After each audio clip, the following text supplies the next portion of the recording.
Banking करते वक्त जब आप फंड्स एक बैंक से दूसरे बैंक में ट्रांसफर कर रहे होते हैं तो एक सवाल पर अटक जाते हैं। जब आपसे पूछा जाता है कि ये ट्रांजैक्शन नेफ्ट होगा, आरटीजीएस होगा या आईएमपीएस होगा, तो आज इन तीनों शब्दों को मैं आपके लिए डीकोड करने वाली हूं और साथ ही में ये भी समझेंगे कि इन तीन के अलावा यूपीआई के जरिए भी बैंक टू बैंक पैसे ट्रांसफर करने में क्या फायदा होता है। नमस्कार, मैं हूं प्रियंका संभव और मैं लाती हूं आपके लिए काम की बात। और मेरी काम की बात से अगर आपको मिलती है वो जानकारी जिससे आपको मदद मिलती है तो मेरे YouTube चैनल www.youtube.com/priyanka को जरूर सब्सक्राइब करें। और अगर आप ये चैनल देख रहे हैं सत्य हिंदी के YouTube चैनल पर तो सत्य हिंदी के YouTube चैनल को भी सब्सक्राइब करें, बेल आइकॉन को क्लिक करें ताकि इस तरह के काम की बात की वीडियोस आपसे मिस ना हो।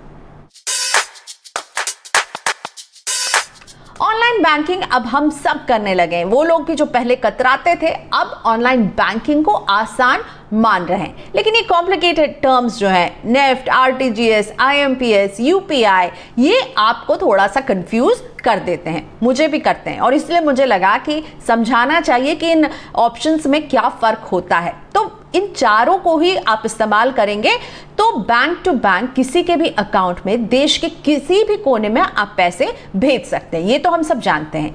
तो शुरुआत करते हैं नेफ्ट से। नेफ्ट का फुल फॉर्म है नेशनल इलेक्ट्रॉनिक फंड ट्रांसफर। ये सबसे पहले आया था 2004-2005 में इसे इंट्रोड्यूस किया गया था और तब से लेकर अब तक इसमें कई बदलाव भी आ गए हैं। जब ये पहले इंट्रोड्यूस हुआ था तब ये केवल जो है बैंक के वर्किंग आवर्स में ही ये काम करता था। साथ ही में जो छुट्टी वाले दिन होते थे उस दिन नेफ्ट नहीं काम करता था। लेकिन जनवरी 2020 से अब ये 24/7 है, यानी 24 घंटे 7 दिन, बैंक हॉलिडे, नेशनल हॉलिडे, किसी भी दिन आप नेफ्ट ट्रांसफर कर सकते हैं। खास बात यह है कि इसमें अमाउंट पर कोई भी लिमिट नहीं है, यानी मिनिमम आप 500 रुपए भी ट्रांसफर कर सकते हैं, 5000 भी कर सकते हैं, 50,000 भी कर सकते हैं, 1 लाख भी कर सकते हैं।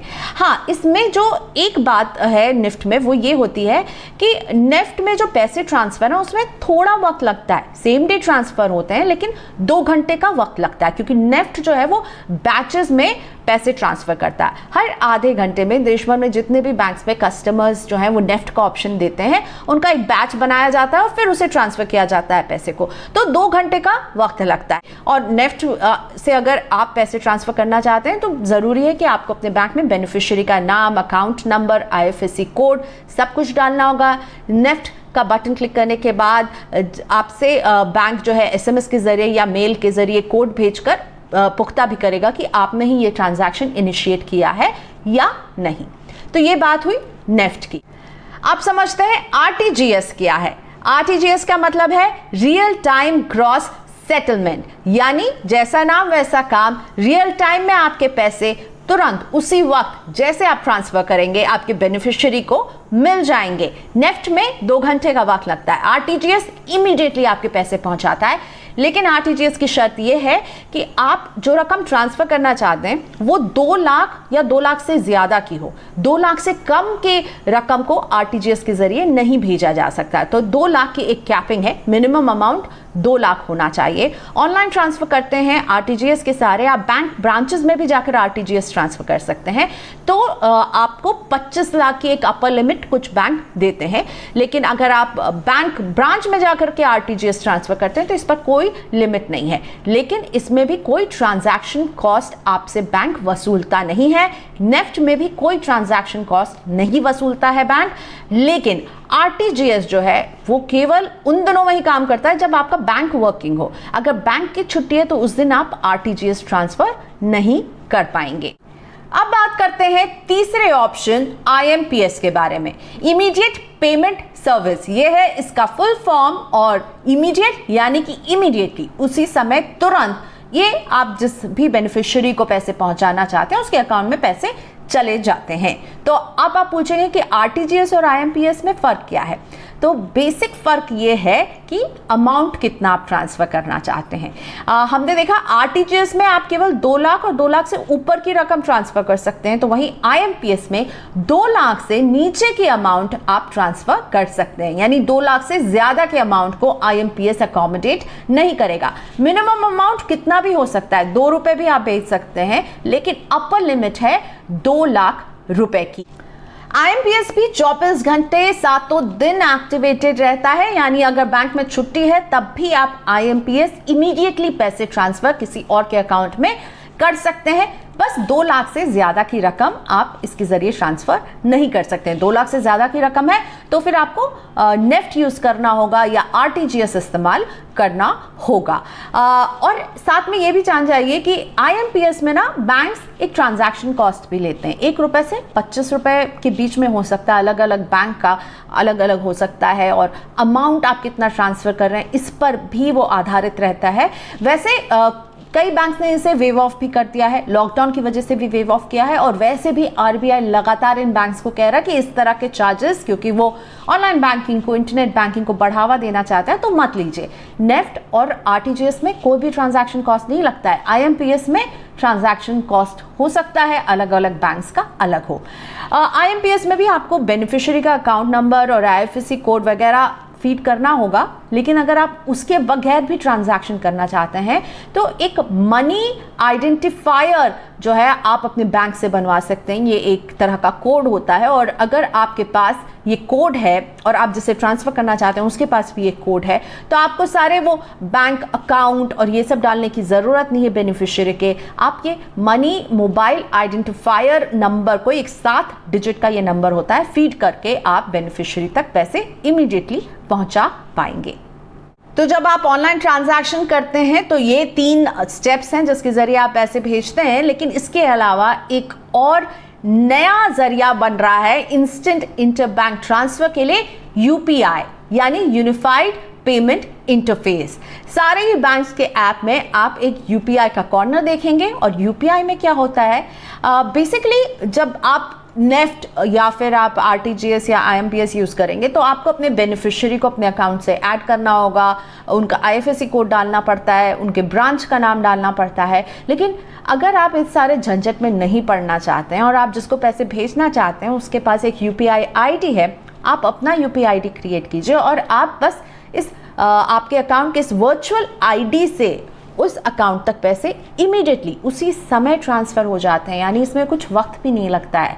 हाथ के हाथ आप यूपीआई के ज़रिए पैसे ट्रांसफ़र कर सकते हैं। एनपीसीआई है जो यूपीआई का प्लेटफॉर्म जिसने बनाया है, एनपीसीआई यानी national payment council of India. NPCI basically ये जितने भी ऑनलाइन ट्रांजैक्शन हैं, इनफैक्ट आईएमपीएस, नेफ्ट, आरटीजीएस, इसके पीछे भी एनपीसीआई का ही हाथ है, और वो इसका एक लेटेस्ट वर्जन अब जो लेकर आई है वो है यूपीआई। यूपीआई के ज़रिए आप केवल इंटरबैंक ट्रांसफर ही नहीं कर सकते हैं, बल्कि आप अपने कई सारे खरीदारी की पेमेंट भी कर सकते हैं। ग्रोसरी का बिल पे कर सकते हैं, आप होटल का बिल पे कर सकते हैं, आप टैक्सी का बिल पे कर सकते हैं अगर आपके पास यूपीआई ऐप है तो। बेसिकली आपके बैंक की एक वर्चुअल आईडी होती है, यानी आपको हमेशा अपने बैंक का अकाउंट नंबर याद रखने की ज़रूरत नहीं है। एक आसान सी आईडी क्रिएट हो जाती है। अगर मैं जैसे क्रिएट करना चाहूँ तो वो मेरे नाम के साथ यूपीआई ऐड करते हुए या मेरे फ़ोन नंबर के साथ यूपीआई ऐड करते हुए एक आईडी क्रिएट हो जाती है। आईडी आप किसी के साथ भी शेयर कर सकते हैं, लेकिन आईडी के साथ साथ आपके लिए एक पिन भी क्रिएट होता है। इस पिन के इस्तेमाल को बहुत समझदारी से करें, और इस पिन का बहुत गलत इस्तेमाल होकर लोगों के साथ फ्रॉड भी हो रहा है, इसलिए you need to be careful about this pin. लेकिन आप एक यूपीआई आईडी क्रिएट कर लेंगे तो इंस्टेंट बैंक ट्रांसफ़र आप कर पाएंगे। ध्यान रहे, यूपीआई के ट्रांजैक्शन अभी लॉकडाउन के दौरान इतने पॉपुलर हुए कि जुलाई 2020 में करीब 3 लाख करोड़ ट्रांजैक्शंस हो चुके हैं यूपीआई के ज़रिए, और यही आंकड़ा जो था ठीक इसके आधे था जुलाई 2019 में। इसलिए भी लोग इसे पसंद कर रहे हैं क्योंकि लंबा चौड़ा आपको बैंक का डिटेल नहीं डालना है, यूपीआई आईडी है तो बस पैसे ट्रांसफ़र हो जाते हैं। अच्छा, इसमें कोई ट्रांजैक्शन कॉस्ट नहीं है, लेकिन अब कुछ बैंक्स 20 ट्रांजैक्शन के ऊपर कुछ ट्रांजैक्शन कॉस्ट ले रहे हैं। इसके पीछे वजह यह है कि लोग बहुत ज़्यादा ट्रांजैक्शन कर रहे थे और कई बार फालतू के ट्रांजैक्शंस भी हो रहे थे, इसीलिए इसे एक तरह से कंट्रोल करने के लिए अब 20 ट्रांजैक्शन के ऊपर कुछ कॉस्ट वसूला जा रहा है। लेकिन आई एम श्योर कि ये कॉस्ट जो है ना, ये भी बहुत जल्द वेव ऑफ हो जाएगा, क्योंकि आरबीआई, सरकार सभी चाहते हैं कि लोग जो हैं इस तरह के इंस्ट्रूमेंट्स का इस्तेमाल करें। और ये चार्ज लेने के पीछे जो रैशनल बैंक्स बता रहे हैं वो सही नहीं लग रहा है, तो हो सकता है ये वेव ऑफ भी हो जाए। पर हाँ, अभी 20 ट्रांजैक्शन के ऊपर एक ट्रांजैक्शन कॉस्ट लग रहा है। रोजाना 1 लाख रुपए तक का ट्रांसफर यूपीआई के जरिए हो सकता है। और साथ में ये भी ध्यान रखें, अगर आप अपना यूपीआई आईडी जब क्रिएट करते हैं ना, तो इसकी अंडरस्टैंडिंग के लिए ये अच्छा होगा कि आप अपने किसी दोस्त रिश्तेदार को 1 रुपए भेज करके 1 रुपए उनसे मंगवाकर चेक करने की ये काम कैसे करता है, क्योंकि बहुत सेंसिटिव होता है। ये जो पिन होता है इसमें ना, इसको आपको कभी भी नहीं फीड करना है जब किसी और को आपके पास पैसे भेजने। इस पिन को आपको तभी फीड करना जब आप किसी को पैसे भेज रहे हैं, और अक्सर लोग इस पिन को बता देते हैं इसी कंफ्यूजन में, और उनके साथ फ्रॉड हो जाता है। तो अच्छा ऑप्शन है यूपीआई, लेकिन फ्रॉड होने का डर रहता है, इसीलिए थोड़ा सा आप उसके साथ प्रैक्टिस जरूर कर लें। तो उम्मीद करते हैं इंटरबैंक ट्रांसफर के ये 4 रास्ते जो मैंने आपको बताए, ये और क्लैरिटी से आप समझ गए होंगे। तो काम की बात में मैं आपसे इजाजत लूंगी इस रिक्वेस्ट के साथ, इस अनुरोध के साथ कि मेरे YouTube चैनल www.youtube.com/priyanka को जरूर सब्सक्राइब करें। और अगर आप मेरा ये वीडियो सत्य हिंदी पर देखते हैं तो सत्य हिंदी के YouTube चैनल को भी सब्सक्राइब करें, उनके बेल आइकॉन को भी क्लिक करें, ताकि हमारी काम की बात आपसे कभी मिस ना हो। नमस्कार। सत्य हिंदी के और वीडियोस को देखने के लिए हमारे YouTube चैनल को सब्सक्राइब करें और सीधे नोटिफिकेशन पाने के लिए बेल आइकन दबाएं।